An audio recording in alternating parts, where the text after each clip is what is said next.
Okay, so we are back. You didn't see the intro. My name is Rooney Calmira, and today we're going to talk about is Singapore. Could Singapore be an example for the Caribbean? So, what do you think? What do you think? Singapore doesn't have tourism. It has tourism, but not that much as the Caribbean. As you know, I'm very concerned about the Caribbean with the COVID-19. How can we transform the Caribbean? In the next 1 month, I will be working with you and discussing with you how we can transform the Caribbean because I have a great idea. I'm thinking about having a great idea, forming a group where we will be talking about the Caribbean and we will be doing certain analysis. So I'm thinking about a challenge. I'm thinking about a nice experiment for a week. So in that topic, I'm looking at examples. And one example can be Singapore. Let me show you what I know about Singapore. It's a small state, and I'm going to show you my screen with some data about Singapore. So let me put it here. Yes, there. So what is this? This is the World Fact Book. If you want some facts about the world, if you want some facts about some countries in the world, then this is what you need to look at. Because this is a CIA, it is CIA.gov, and then you will find Singapore. And then let's look at Singapore. So in Asia, Singapore over there, and then these are indicators about Singapore. So I don't have a lot of time, but you can read it here. I will actually post it in the comments. So that's Singapore. Let me put it there. See, if you have any questions regarding Singapore, just let me know.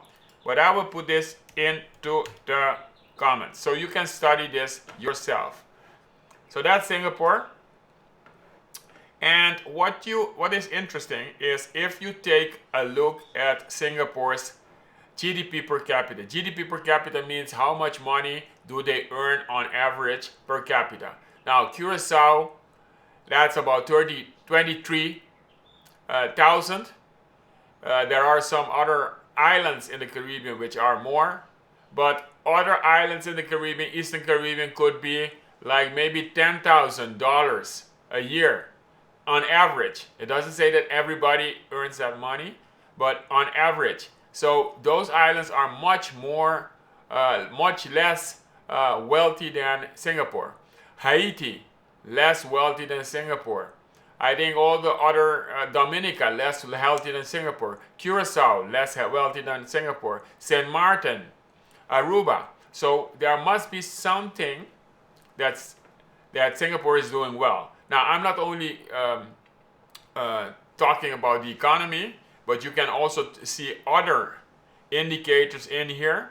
But it is for you to study. But let's look at this GDP per capita. Look at that. Now, when you see a country comparison, Singapore is the 7th in the world in terms of GDP per capita. They have a whopping $94,000 on average. That doesn't mean that everybody earns that money, but it is a lot on average. So they must be doing something good. So let me know if you agree. So this is at number 7. Look at them. Singapore, 94,100 US dollars in 2017. And some island of Man, that's also a very wealthy nation. Maybe the Caribbean should look at them. Bermuda, okay, 99,400. That's one island in the Caribbean who has higher GDP per capita, income per capita per head of the population. And then we look at Luxembourg, also 105,100. Monaco, look at that. Very wealthy. So, Singapore, do you think? Liechtenstein, 139,100. Liechtenstein is like very, very wealthy, the wealthiest in the world. So that's very interesting. So let me know, do you think that follow uh, we should follow Singapore? Now, something which is very strange here, this is GDP per capita, and maybe we should go there, but it is strange to see St. Martin over there with 66,000. I don't believe that St. Martin has this money, this much money. GDP per capita, PPP, but I don't know exactly if this is possible or not for St. Martin, because I know that St. Martin is not that wealthy compared to the rest of the world, but it is in there. So if you want to stay with me, stay connected with me, then follow my links, and then please connect with me.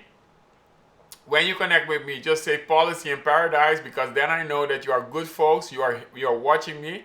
Just send me a message and say Policy in Paradise. You can connect me on Facebook, you can connect me on LinkedIn. Just listen to this.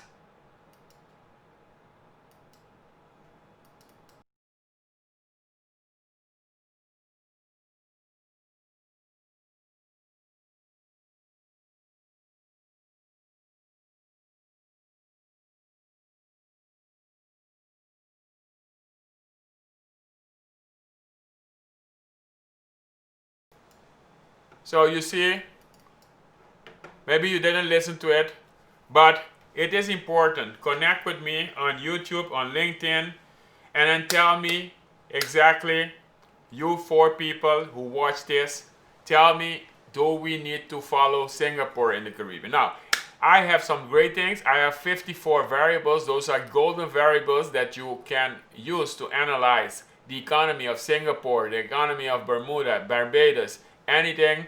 Right now we are creating economic models for Barbados, for Belize, for Micronesia, for Turks and Caicos, and Jamaica. 4 new macroeconomic models, and then with Barbados together with that, it is 5 macroeconomic models we are creating right now with my students in the Caribbean Strategic Boardroom. And that's a program of 8 weeks, but right now it is closed. But we are adding 4 economic models. So if you also want to add an economic model, you want to start analyzing, you need to get those 54 variables, because these are unique variables. So that's it for this Friday. You know where to be next Monday, same time, same place, 4 o'clock. See you. Bye. And comment below and grab that cheat sheet. The cheat sheet is in www.calmera.net. It won't /waitlist. It won't take you like 1 minute. You put your name and your email in there, and you will get the cheat sheet right away. And if there are more things that you need to know, just tell me below. I will try to create it. But this cheat sheet is really, really powerful, because once in the future we're going to create a macroeconomic model, a spreadsheet model for Singapore. I just gave you certain things right now to look at. Ask yourself, do we really need to follow the model of Singapore? Tell me, answer me, send me some emails, send me anything, tell me exactly what you think, because right now in the Caribbean, we cannot keep like this. I mean, the whole economy is locked down, while Singapore is not dependent on tourism. They are manufacturing, they are high tech. How can we create jobs? Because otherwise all the jobs are going to the artificial intelligent robots that are created, programs that are created in Singapore. I mean, we need to bring more jobs to the Caribbean. So tell me, I'm just giving you this because I'm really, really concerned about this. And I'm starting to looking at all kinds of models. What are the best performance small island states? And then we in the Caribbean, we really need to start doing something else. I mean, we cannot depend only on tourism. Do you agree with that? If you agree with that, comment below. And listen, Monday I will be back. And if you want to talk about this, if you want to talk about this discussion, invite your friends at 4 o'clock, and then let's talk about this, okay? Let's talk about this. Last 2 days ago, I interviewed the Minister of Economic Development of Curacao. He has a great plan. He mentioned all kinds of sectors, long-term plan. I hope that he will be successful because we need those jobs on Curacao. So tell me below, grab the cheat sheet, and then become part of my community and stay put, because this month, we are going to talk about this into a group. I'm preparing something very special, but you need to be in the group to be able to experience this. And if you're living on any small island states in the world or a small state in the world, make sure that you get in. Bye.